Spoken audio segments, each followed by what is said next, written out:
সারা দেশব্যাপী বোরকা পরা মেয়েদের বোরকা খুলে ফেলা হচ্ছে, কান ছিঁড়ে ফেলা হচ্ছে, কোরআন তালিমের বৈঠকে হামলা করে নারীদেরকে অপদস্থ করা হচ্ছে। গাজীপুরে বিজনেসম্যান এক নারীকে পিটিয়ে হত্যা করা হয়েছে চাঁদা না দেবার কারণে। তিনি নারী উদ্যোক্তা, বিজনেসম্যান, ব্যবসা করতেন। নিজের দলের শত শত নারীদেরকে ধর্ষণ করেছে। গণধর্ষণের আসামিকে পাশে বসিয়ে ধানের শীষের ভোট চাইছে। এগুলোর বিচার চায় না কাজী জেসিন, সায়ন্ত সাখাওয়াত। ওই যে জার্মানে দেখবেন একটা আপু ভিডিও বানায় না, উনি বলছে জামায়াত ক্ষমতায় আসলে আপনি আর ভিডিও বানাতে পারবেন না, আপনাকে পর্দা বানাতে হবে, পর্দা করতে হবে। উনি কি বলছে জানেন?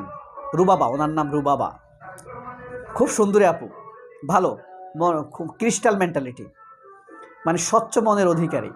তিনি বলছেন বাংলাদেশ যদি ভালো হয়ে যায় আমার ভিডিও বানানোর দরকার নাই, আমি পর্দা করা শুরু করে দিব, কোনো সমস্যা নাই, তবু জামায়াত আসুক, ওরা দুর্নীতি করবে না, ওদের হাতে দেশ নিরাপদে থাকবে। কিন্তু দেখেন, এই যে দেশের প্রত্যন্ত অঞ্চলে, এই যে গ্রামে গঞ্জে নারীদের উপরে নির্যাতন হচ্ছে, টকশোতে এই বিষয়ে আলোচনা হয় না। অর্থাৎ এগুলা করা যাবে, এগুলা অপরাধ না। কিন্তু আমি যদি ডাক্তার শফিককে বলি, কালকে একটা টকশোতে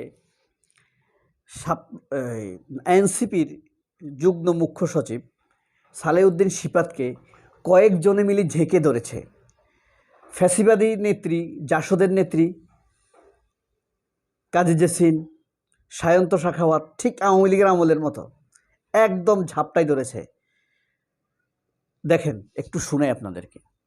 এই যে দেখতে পাচ্ছেন টকশোটা চলছে, এখানে কাজী জেসিন আছে,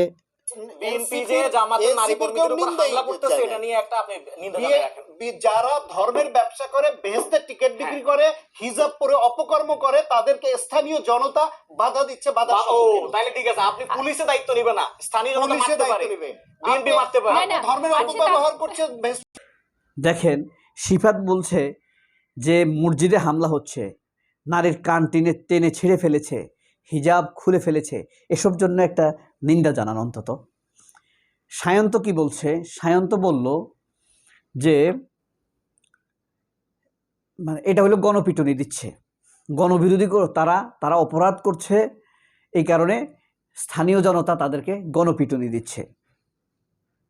অর্থাৎ এটাকে তারা পারমিট করছে, এটাকে তারা মানে অনুমোদন দিচ্ছে। এখন আপনাদের কি মনে হয় এটা তারেক রহমান অনুমোদন দিছে? এটা হলো অপরাধ করানোর একটা উৎসাহ দিল, কাজী জেসিনে উৎসাহ দিল।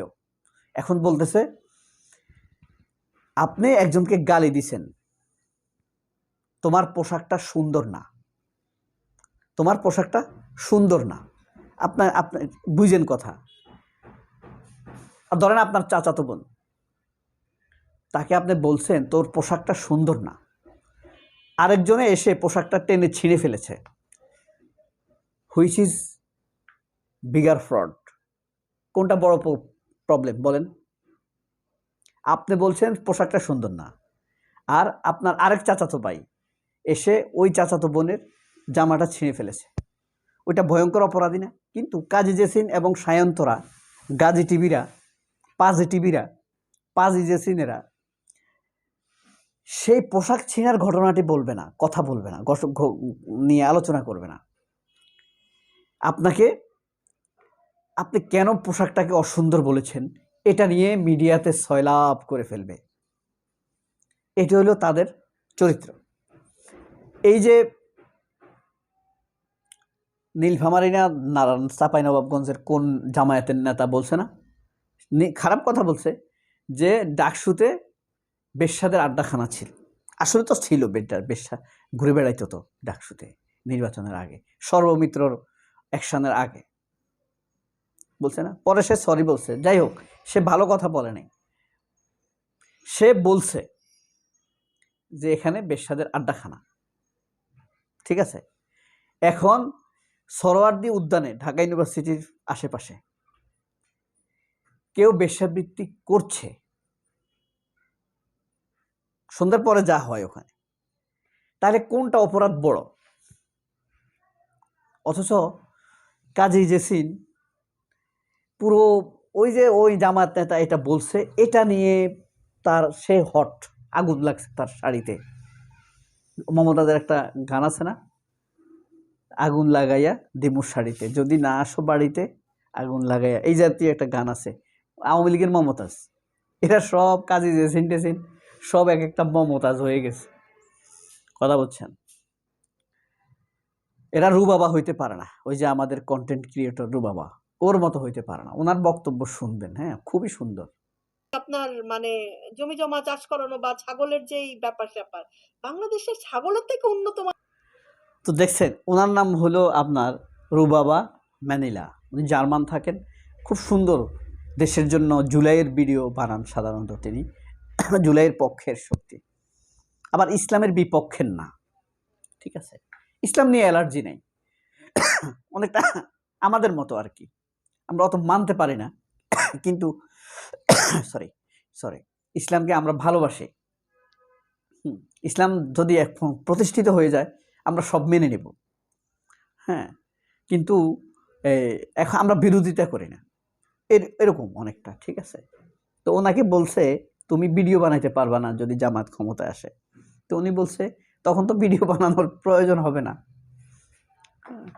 তো এই যে মানুষে মানুষে পার্থক্য, আমরা যাদেরকে সম্মানের আসনে বসাই, সম্মানের চোখে দেখাবার চেষ্টা করি, যে কাজী জেসিন, সায়ন্ত, এরা কি বলে, দেশে কি ঘটে, কোনটা আসলে ইম্পর্টেন্ট, মোর ইম্পর্টেন্ট, কোনটা লেস ইম্পর্টেন্ট, তারা লেস ইম্পর্টেন্টটাকে মাচ ইম্পর্টেন্ট বানিয়ে আমাদেরকে দেখায়। আর যেটা ইম্পর্টেন্ট, যেটা আলোচনায় আসা দরকার, বিচার হওয়া দরকার, সেই সব ঘটনাকে তারা ঢেকে রাখে, আড়াল করে রাখে আমাদের থেকে। এটা আমরা মনে করি আমাদের সাথে এক ধরনের প্রতারণা। এদের বিচার আসলে প্রকৃতি করবে, কোনো না কোনোভাবে হয়ে যায় এসব বিচার। এই যে বালের মহিউদ্দিন, খালের এদের এখন দেখে কেউ? দেখেন না। একসময় কাজী জেসিনরা এমন হয়ে যাবে। বিচার সবসময় জেলে গিয়ে হবে তা না, রাস্তার উপরে থাপড়াই তাকে জুতা মেরে দিতে হবে এমনও না। এমন বিচার হয়, আপনি ধরেন এই যে নির্বাচন কমিশনার রাকিব, যত জুতার মালা দিয়ে তাকে, তার নইলে ফাঁসি হবে। কিন্তু এই যে তুই একটা চিফ ইলেকশন কমিশনার ছিলি, নিচ হীন জাত, হারাম খাইছস, আল্লাহ তোকে অপমানিত করে নাই, তোর মেয়ে ছেলেরা আজীবন মানুষকে মুখ দেখাইতে পারবে। কাজী জেসিনদের এরকম হবে, দেখবেন জুলকারনাইন সায়েরদের এরকম হবে। ঠিক আছে, অলরেডি শুরু হয়ে গেছে। সবাই অনেক ভালো থাকবেন। আল্লাহ হাফেজ, আসসালামু আলাইকুম।